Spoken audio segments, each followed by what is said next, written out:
Hello everyone, आप सभी का स्वागत है आपके अपने यूट्यूब चैनल केमिस्ट्री क्लासेस में। उम्मीद है कि आप सब अच्छे होंगे। तो आपके लिए आज खुशखबरी है कि व्हाइट बोर्ड पे आज से मैं पढ़ाने वाला हूँ। यूट्यूब पे आपको वीडियो व्हाइट बोर्ड में मिलेगी मेरे चैनल पे, ठीक है। अब ऐसे ही आने वाले समय में आपको अभी व्हाइट बोर्ड मिल रहा है, आने वाले समय में आपको क्या मिलेगा, डिजिटल बोर्ड भी देखने को मिल सकता है, ठीक है।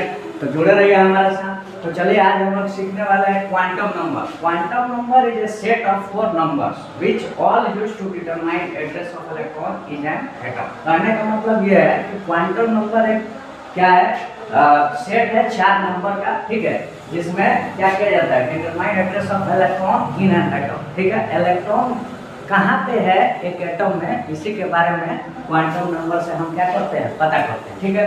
जिसमें ये 4 तरह के होते हैं नंबर्स। कौन कौन? Principal quantum number, principal quantum number जिसको हम लोग सेल बोलते हैं, SHELL सेल, ठीक है। इसके बाद होता है एजीमुथल क्वांटम नंबर जिसको हम लोग सब सेल कहते हैं। इसके बाद होता है मैग्नेटिक क्वांटम नंबर जिसको हम लोग ऑर्बिटल कहते हैं। इसके बाद स्पिन क्वांटम नंबर होता है जिसको हम स्पिन कहते हैं। फिर से एक बार और समझा देना चाहता हूँ, ध्यान दीजिए जिनको नहीं समझ में आया। क्वांटम नंबर हम लोग सीखने वाले हैं आज से, ठीक है। It is a set of 4 numbers which all used to determine address of electron in an atom. किसी एक एटम में इलेक्ट्रॉन की कहाँ स्थिति है, इसको क्वांटम नंबर से हम पता कर सकते हैं। 4 नंबर्स होते हैं। कौन कौन? प्रिंसिपल क्वांटम नंबर जिसको हम लोग सेल कहते हैं, एजीमुथल क्वांटम नंबर जिसको सब सेल कहते हैं, मैग्नेटिक क्वांटम नंबर जिसको ऑर्बिटल कहते हैं, स्पिन क्वांटम नंबर जिसको स्पिन कहते हैं। क्लियर? चलिए अब हम लोग आगे बढ़ते हैं। अब देखो इसमें सीखने वाली चीजें ये है, मैं आपको बता देना चाहता हूँ। सेल है, जैसे मान लो घर हुआ, आपका घर हुआ, सेल के अंदर आता है क्या, सब सेल। सेल के अंदर क्या आता है, सब सेल। और सब सेल के अंदर आता है ऑर्बिटल, ऑर्बिटल, और ऑर्बिटल के अंदर क्या आता है, स्पिन। उम्मीद है क्या नीचे तक दिख रहा होगा, एक बार देख लेता हूँ, नहीं तो और अच्छा। चलिए बहुत अच्छा से दिख रहा है, ठीक है। मैं फिर से समझा देना चाहता हूँ आपको। सेल के अंदर होता है सब सेल, सब सेल के अंदर होता है ऑर्बिटल, ऑर्बिटल के अंदर होता है स्पिन। क्लियर? तो ये हो गया आपको क्वांटम नंबर के बारे में। किसके बारे में हो गया? क्वांटम नंबर के बारे में हो गया। प्रिंसिपल क्वांटम नंबर को सेल कहा जाता है, एजीमुथल क्वांटम नंबर को सब सेल कहा जाता है, मैग्नेटिक क्वांटम नंबर को ऑर्बिटल कहा जाता है, और स्पिन को क्या कहा जाता है, स्पिन ही कहा जाता है, ठीक है। सेल जो है, एक मान लीजिए घर है, घर के अंदर कमरा हो गया सब सेल, कमरे के अंदर मान लीजिए कि बॉक्स हो गया, बॉक्स के अंदर भी कुछ सामान रख दिए, उसको हम लोग स्पिन बोल सकते हैं। इस तरह से आपको समझाने के लिए जनरल भाषा, ठीक है। तो ये हो गया क्वांटम नंबर के बारे में बेसिकली, ठीक है। अब हम लोग आगे बढ़ के हम लोग बात करते हैं, एक एक चीज़ों को डिस्कस करते हैं। जैसे कि प्रिंसिपल क्वांटम नंबर क्या होता है, ठीक है, इसके बारे में हम लोग डिस्कशन करेंगे। इसके पॉइंट्स अभी लिखते हैं और इसके बारे में और डिटेल में चर्चा करते हैं, ठीक है। तो चलिए आगे बढ़ते हैं। बेसिकली आपको समझ में आ गया होगा इसमें पढ़ना क्या है। इसमें इलेक्ट्रॉन की स्थिति को हम लोग जानते हैं कि एक एटम है तो इलेक्ट्रॉन की स्थिति कहाँ हो, ठीक है। मुझे उम्मीद है कि आप लोगों को व्हाइट बोर्ड देख के अच्छा लग रहा होगा, क्योंकि व्हाइट बोर्ड पर थोड़ी सी क्लियरिटी ज़्यादा आती है, ठीक है। ऐसे बच्चों का कहना है, लेकिन हाँ ठीक है, चलता है। ब्लैक बोर्ड भी traditional way of methods of teaching है, आपको भी पता होना चाहिए। हमारे पूर्वज लोग भी ब्लैक बोर्ड वगैरह पे ही पढ़े हैं, तो मैं तो उसी को प्रेफर करता हूँ। खैर वैसे भी ज़माना जैसे जैसे आगे बढ़ता है तो ज़माने के हिसाब से भी इंसान को चलना चाहिए, ये भी हम लोगों को सीखनी चाहिए चीज़ें। तो चलिए आगे बढ़ते हैं, बात करते हैं अभी प्रिंसिपल क्वांटम नंबर के बारे में।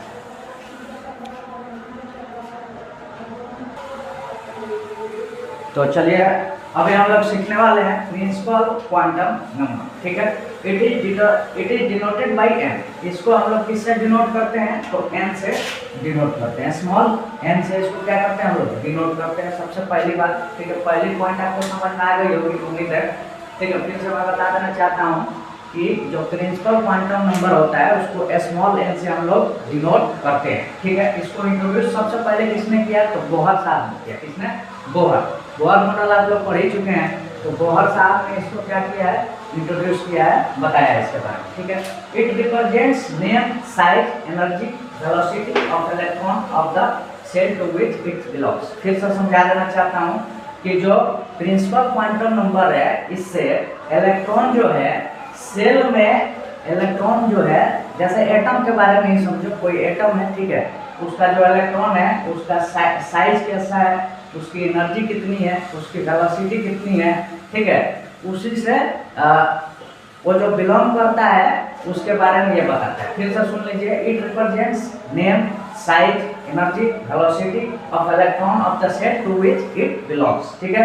Value of n varies from 1 to infinite, ठीक है। ये मैं आपको बता देना चाहता हूँ कि जो प्रिंसिपल क्वांटम नंबर है इसकी वैल्यू 1 से लेकर कहाँ तक होती है, इनफाइनाइट तक। देखिए कैसे, जैसे देखो ये सेल है, shell number 1, shell number 2, shell number 3, shell number 4, ऐसे ही अप टू कहाँ तक चला जाएगा, इनफाइनाइट तक, ठीक है। जिसका नाम भी हम लोग रख सकते हैं क्या, के एल एम एन, ठीक है।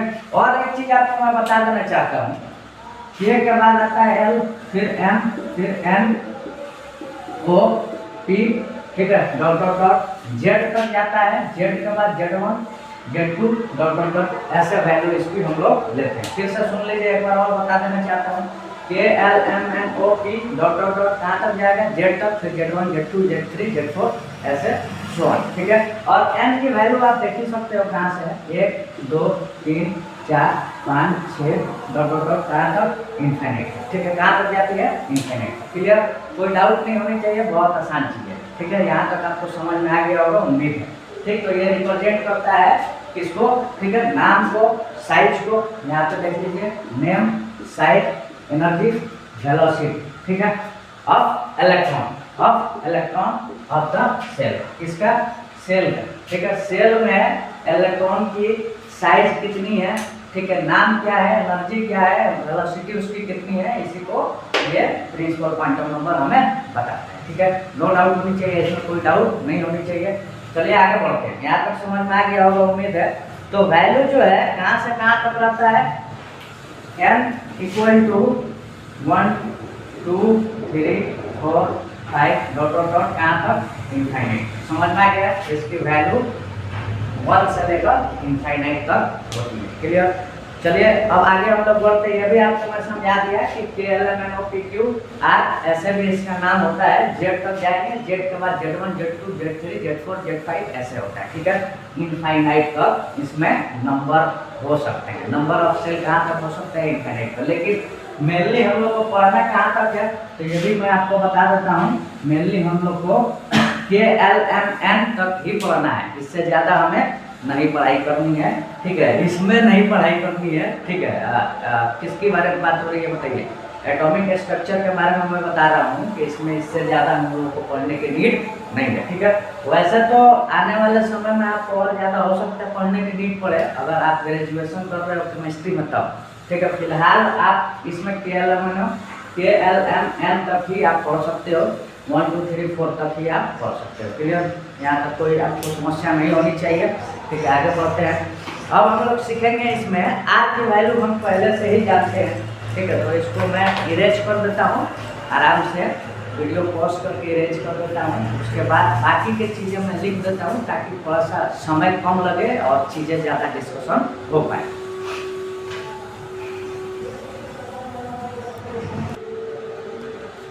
तो चलिए देखते हैं इसमें रेडियस की फॉर्मूला हम लोग निकाल चुके हैं पहले ही, ये हम जानते हैं बोहर मॉडल के थ्रू। आरएन जो होता है 0.529 into n square by Z angstrom. फिर से मैं बता देना चाहता हूँ, रेडियस इसका nth ऑर्बिट का रेडियस होता है R N, that is equal to 0.529 into n square by Z angstrom होता है, ठीक है। As distance of electron increases from nucleus, size of shell increases, ठीक है। जैसे जैसे डिस्टेंस न्यूक्लियस से बढ़ता जाएगा, जैसे जैसे डिस्टेंस न्यूक्लियस से बढ़ता जाएगा तो क्या होगा बताओ, साइज भी क्या हो जाएगा, बढ़ता जाएगा, रेडियस बढ़ जाएगा, ठीक है। सेल का साइज क्या होगा, बढ़ेगा, ठीक है। तो R1 मान लीजिए ये पहला है क्या, R1, दूसरे का बोल दो नाम R2, फिर नाम रख दो R3, ठीक है। तो R1 less than R2 less than R3, ऐसे धीरे धीरे क्या होगा, रेडियस सबका बढ़ता जाएगा। जैसे सेल बड़ा होगा वैसे रेडियस भी बड़ा हो जाएगा, ठीक है। हम यहाँ से देख भी सकते हैं Rn equal to 0.529 into 10 into n square by Z angstrom होता है, ठीक है। ये मैं आपको प्रूव भी कर चुका हूँ। n इक्वल टू होता है -13.6 into Z square by n square electron volt per atom. ठीक है, फिर से बता देना चाहता हूँ कि एन जो है एनर्जी एन इलेक्ट्रॉन का -13.6 into Z square by N square electron volt per atom होता है। इससे हम कह सकते हैं कि as distance of electron increases from nucleus energy increases. जैसे जैसे डिस्टेंस इंक्रीज होगी वैसे वैसे एनर्जी भी क्या होती है। मान लो इसका E1 है, इसका E2 है, इसका E3 है, तो E1 जो होगा छोटा होगा, E3 E4 ऐसे ही धीरे धीरे क्या होता जाएगा, बढ़ता जाएगा। ठीक है, ये भी हम लोग देख चुके हैं पहले। क्लियर। अब देखो हियर इक्वल टू होता है 2.18 into 2.18 into 10⁸ into Z by N.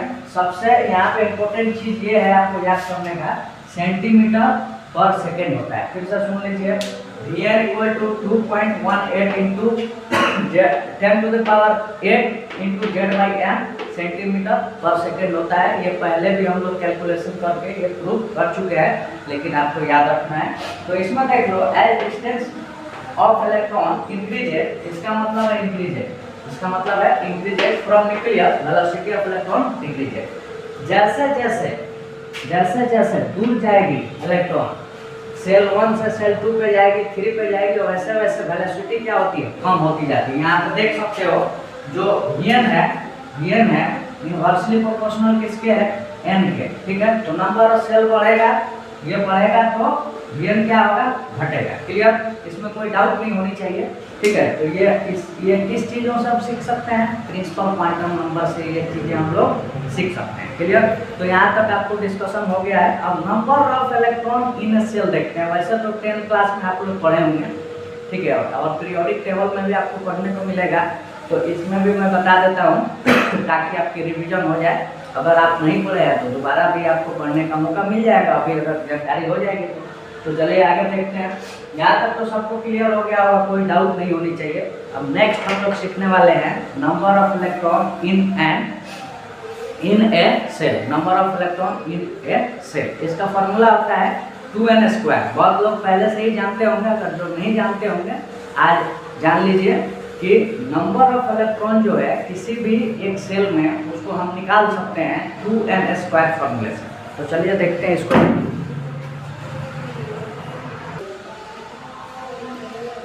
तो देखिए, number of electron in a cell.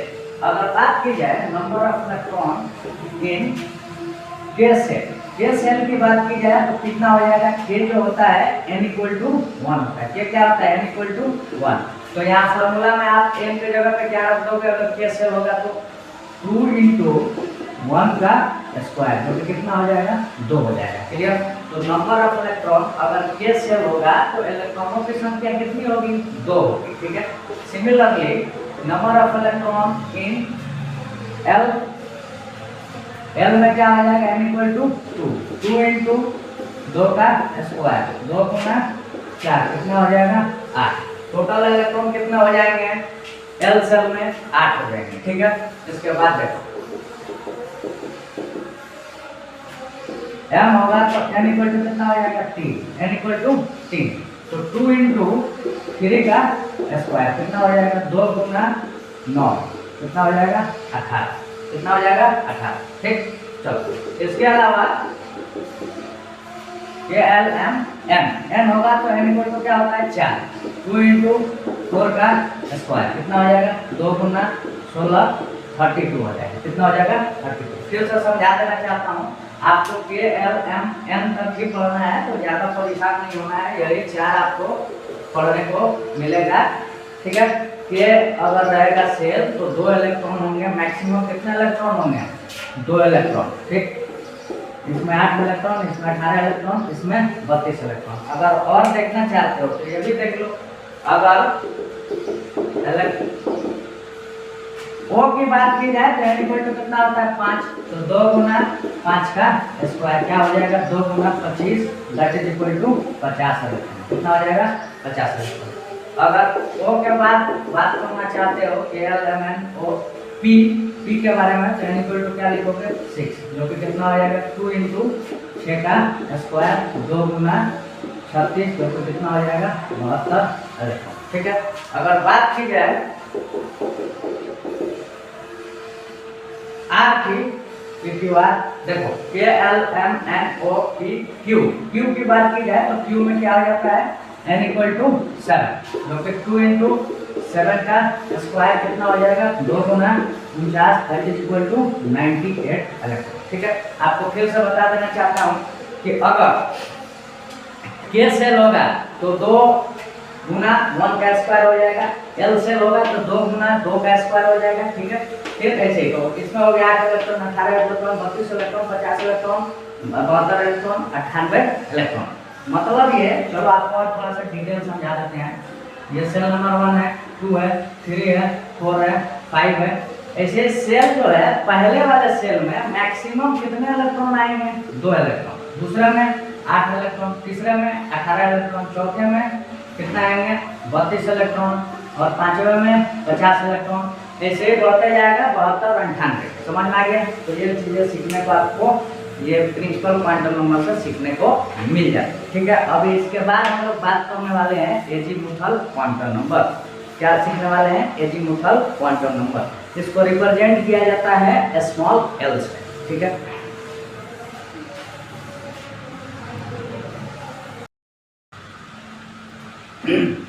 तो देखिए दूसरा हम लोग सीखते हैं एजीमुथल क्वांटम नंबर। ठीक है, इट रिप्रेजेंटेड बाय एल। इसको किससे रिप्रेजेंट किया जाता है? एल से। ठीक है, इससे पहले हम लोग सीखे थे प्रिंसिपल क्वांटम नंबर जो कि एन से रिप्रेजेंट किया जाता है, स्मॉल एन से। लेकिन एजीमुथल क्वांटम नंबर है जिसको स्मॉल एल से डिनोट किया जाता है। ठीक है, रिप्रेजेंट किया जाता है। क्लियर? चलिए आगे बढ़ते हैं। It introduced by Sommerfeld. किसने इंट्रोड्यूस किया था इसको? समरफील्ड ने इसको इंट्रोड्यूस किया था। ठीक है, इसका एक एटॉमिक मॉडल भी है समरफील्ड का, लेकिन हमारे सिलेबस में नहीं है इसलिए हम लोग इसको नहीं देखेंगे। ठीक है, क्लियर? आगे बढ़ते हैं। It represents by it represents shape of subshell and orbit and orbital angular momentum. ठीक है, पहले इसमें सीख लीजिए क्या क्या इससे हमें पता चलती है। सबसेल का शेप पता चलती है इससे, शेप। ठीक है, इसके बाद orbit and orbital angular momentum, इससे हमारी क्या पता चलती है? एंगुलर मोमेंटम हमें इससे पता चलती है। फिर से सुन लो एक बार और समझा देना चाहता हूँ। It represents shape of subshell and orbit and orbital angular momentum. Clear? फिर से सुन लो। It represents shape of subshell and orbit and orbital angular moment. ठीक है, अब देखो आगे बढ़ते हैं। ऑर्बिट एंगुलर मोमेंटम क्या होता है? NH/2π। क्या होता है? NH/2π, जो कि पहले से ही हम जानते हैं। H/2π को हम h बार भी कहते हैं, तो इसको डायरेक्टली लिख सकते हैं NH बार। ठीक है, ये पहले भी मैं बता चुका हूँ। ठीक, अच्छा चलो, इसमें जो वैल्यू होती है इसमें एजीमुथल में जो कि √L into L+1 into H/2π होता है। ये आपको याद रखना है। फिर से बता देना चाहता हूँ। Angular orbit angular momentum, orbit angular momentum जो कि होता है √L into L+1 into H/2π, जिसको हम लोग और शॉर्टकट में कह सकते हैं √L into L+1 into H बार। ठीक है, कोई दिक्कत कोई समस्या नहीं होनी चाहिए। ठीक है, तो फिर से एक बार और बता देना चाहता हूँ। ऑर्बिट एंगुलर मोमेंटम जो कि एजीमुथल क्वांटम नंबर में √L into L+1 into H बार होता है। H बार क्या होता है? H/2π होता है। क्लियर? चलो देखो, इसमें मेन चीज क्या है सीखने वाला, यहाँ नीचे लिखा हूँ। ठीक, for a given value of n मतलब क्या? Principal quantum number L also have n values ranging from n values ही होती है किसकी L की। ठीक है, L की भी क्या होती है? n values ही होती हैं, जो कि कहाँ से कहाँ तक रेंज करती हैं? 0 to n-1 तक, 0 to n-1 तक, प्लस n-1 तक। फिर से सुन लीजिए, 0 से प्लस n-1 तक रेंज करती है। दैट मीन्स n नंबर इसमें भी क्या होती है? रेंज करती है। याद रखना पड़ेगा आपको ये वाला वैल्यू कि जो एजीमुथल क्वांटम नंबर होती है उसकी वैल्यू 0 से लेकर n-1 तक होती है, 0 से लेकर n-1 तक होती है। ठीक है, ये आपको पॉइंट जो है काफी ज्यादा इंपॉर्टेंट है, याद रखें। ठीक है, तो चलिए आगे बढ़ते हैं।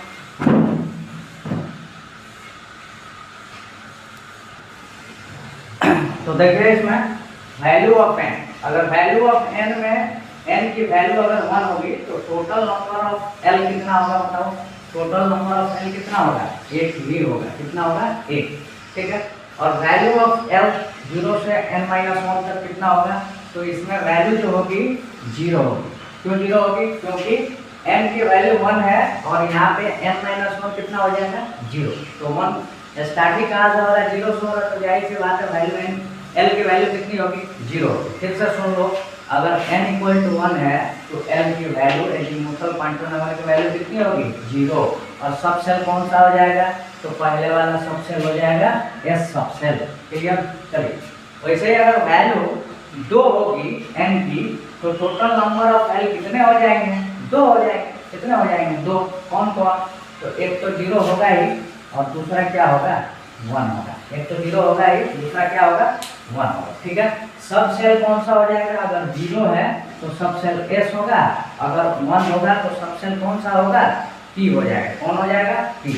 s p आप सुने ही होंगे नाम df। ठीक। चलिए अगर n की वैल्यू 3 है तो टोटल वैल्यूज ऑफ l कितनी हो जाएगी 3 हो जाएगी। कितनी 3। कौन कौन, एक तो 0 होगा ही, फिर एक 1 होगा और फिर एक 2 होगा। 0 होगा तो सब सेल कौन सा होगा s। p 1 होगा तो सब सेल कौन सा होगा p। अगर 2 होगा तो सब सेल कौन सा होगा d। ठीक। क्लियर। चलिए इसके बाद देखते हैं, अगर n 4 हो तो टोटल नंबर ऑफ l कितने हो जाएंगे, एजीमुथल क्वांटम नंबर 4 ही होंगे। कितने होंगे 4। ठीक है। कौन कौन, तो एक होगा 1 नहीं 0। कौन होगा 0, फिर 1 होगा, फिर 2 होगा, फिर 3 होगा। तो 0 होगा तो कौन सा सब सेल होगा s। 1 होगा तो कौन होगा p। अगर 2 होगा तो कौन होगा d। अगर 3 होगा तो कौन होगा f। ठीक है। समझ में आ गया।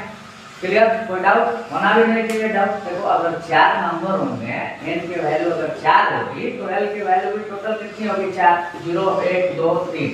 ठीक है। कौन कौन हो जाएगा s p d f। कोई डाउट, कोई समस्या नहीं होनी चाहिए, कोई समस्या नहीं होनी चाहिए। ठीक है। चलो अगर 3 है तो 1 1 2 3, अगर 4 है तो 1 2 3 4, अगर 2 है तो 1 2, अगर 0 है 1 है तो 0 होगा। ठीक है। ठीक है। 2 होगा तो sp, 3 होगा तो sp/df और अगर 1 होगा तो सिर्फ s हो जाएगा। किसी को इसमें डाउट नहीं होनी चाहिए, कोई समस्या भी नहीं होनी चाहिए। तो देखो इसमें लिखने की चीज ये है, इधर मैं लिख देता हूँ, अगर L0 होगा L0, ठीक है, L1 L2 L3, ठीक, और क्या हो सकता है L4 हो सकता है, और क्या हो सकता है L4, जो कि आजकल ठीक है। अगर 0 होगा तो कौन सा सेल होगा बताइए, सब सेल। कौन सा सब सेल होगा 0 होगा तो s सब सेल होगा, सब सेल। ठीक है। 0 होगा तो कौन सा s सब सेल। 1 होगा तो p सब सेल। ठीक है। अगर 2 होगा तो d सब सेल, d सब सेल, d सब सेल। वही अगर 3 होगा तो f सब सेल, अगर 4 होगा तो g सब सेल, g सब सेल, सब सेल। ठीक है। अगर g होगा तो क्या होगा ना, l = 4 होगा तो क्या होगा g सब सेल होगा। क्लियर। किसी को कोई प्रॉब्लम नहीं होनी चाहिए इसमें। फिर से समझा देना चाहता हूँ, अगर एजीमुथल क्वांटम नंबर 0 होगा तो ये कौन सा सब सेल होगा s। अगर 1 होगा तो p सब सेल, 2 होगा तो d सब सेल, 3 होगा तो f सब सेल, ठीक, अगर 4 होगा तो g सब सेल। समझ में आ गया। कोई दिक्कत, कोई समस्या नहीं होनी चाहिए, बहुत इजी चीजें हैं, कोई ज़्यादा भारी चीज नहीं है। ठीक। चलिए आगे बढ़ते हैं। तो इस तरह के क्वेश्चन वैसे जी सब सेल जो है आजकल इस्तेमाल नहीं होता अभी फिलहाल, क्योंकि अभी तो एफ ही पूरा नहीं भरा है, मतलब पीरियोडिक नंबर 7 जो है वही कंप्लीट नहीं हुआ है। अगर आप लोग में से कोई साइंटिस्ट बनेगा तो भाई कंप्लीट कीजिए, आप लोग का मैं भी नाम लूँगा, हमारे स्टूडेंट्स जो हैं एक साइंटिस्ट बन गए। फिलहाल चलिए अभी तक तो एफ तक ही भरता है, जी तक अभी इस्तेमाल नहीं हो पाया है, हो सकता है कि मेरे मरने के बाद इस्तेमाल हो। ठीक है। तो अभी फिलहाल तो मैं बता दिया हूँ, वैसे जी अभी सब सेल इंट्रोड्यूस हो गया है वैसे, लेकिन इस्तेमाल इसकी अभी भी नहीं हो रही है। ठीक है। मैं क्लियर कट बता देना चाह रहा हूँ। तो चलिए आगे नेक्स्ट क्लास में हम लोग क्वेश्चंस वगैरह भी इस पर देखेंगे। बाकी जो एजीमुथल 2 बचे हुए हैं, सॉरी बाकी जो 2 क्वांटम नंबर्स बचे हुए हैं उसके बारे में भी हम डिस्कशन करेंगे नेक्स्ट क्लास में। और मैं कोशिश करूंगा कि आपको वीडियो जल्दी से जल्दी प्रोवाइड कीजिए। बोलता हूँ लेकिन नहीं हो पाता है, मैं कोशिश करता हूँ, ठीक है। बुरा आप लोग नहीं मानिएगा, ऐसा नहीं है, हमारे पास भी समय की कमी है और सिर्फ यूट्यूब से समझो कि स्टिक रहना भी सही काम नहीं है, इसलिए कि समझो कि इस पर भी बहुत ज़्यादा हमें कंपटीशन आ गया है। बच्चों को एक तरह से समझो कि हिप्नोटाइज किया जा रहा है, अपने तरफ खींचा जा रहा है ब्रेन वॉश कर करके। बच्चे भी समझ नहीं पाते हैं टीचर किससे पढ़ के कितना फ़ायदा होगा। मैं ये नहीं बोल रहा हूँ कि टीचर अच्छे नहीं हैं, बहुत अच्छे अच्छे टीचर हैं, नो डाउट, लेकिन थोड़ा सा मुझे ऐसा पर्सनली फील होता है कि उनको हिप्नोटाइज किया जाता है। खासकर कुछ ऐसे ब्रांड कोचिंग हो गए हैं जो हिप्नोटाइज कर रहे हैं बच्चों को बहुत ज़्यादा, और सिर्फ उनको ब्रेन वॉश करके अपनी ही तारीफ करवाना है और ये सारी चीज़ें हो रही हैं, तो जो कि सही नहीं है। एज ए टीचर मैं ये बोलना चाहता हूँ कि सब टीचर अच्छे होते हैं, आप लोग को बाकी जज करना चाहिए, सपोर्ट करना चाहिए, ठीक है। हमारे जैसे भी टीचर हैं, ऐसा नहीं है कि हमें कुछ आता ही नहीं, ऐसे ही मुँह उठा के आ गए हैं। भैया आप लोग अच्छे से एक बार वीडियो देखो, क्वेश्चंस आप बनाओ, देखो आपसे नहीं बनेगा तो बताइए। अब मैं जो जो चीज़ें पढ़ा रहा हूँ एक बार पढ़ा दूँ, जब क्वेश्चंस वगैरह आएंगे नीट वगैरह में तब आपको आइडिया लगेगा हाँ क्या चीज़ पढ़ाया है और कहाँ तक पढ़ाया है, ठीक है। फिलहाल मुँह से बोलने से कोई फ़ायदा नहीं है, आप लोग मानने वाले नहीं हो, मुझे फ़र्क भी नहीं पड़ता है, पढ़ना भी नहीं चाहिए। चलिए आगे बढ़ते हैं। तो अभी क्वेश्चंस वगैरह एक दो मैं करा सकता हूँ, लेकिन आज रहने देते हैं। नेक्स्ट वीडियो में हम लोग डिस्कस करेंगे 2-3 क्वेश्चंस इजी लेकिन कॉन्सेप्चुअल चीज़ें हैं। उसके बाद बाकी जो 2 बचे हैं क्वांटम नंबर, उसको भी डिस्कस हम लोग करेंगे, ठीक है। तब तक के लिए आप लोग अपना ख्याल रखिए, अपनों का ख्याल रखिए, बाय बाय।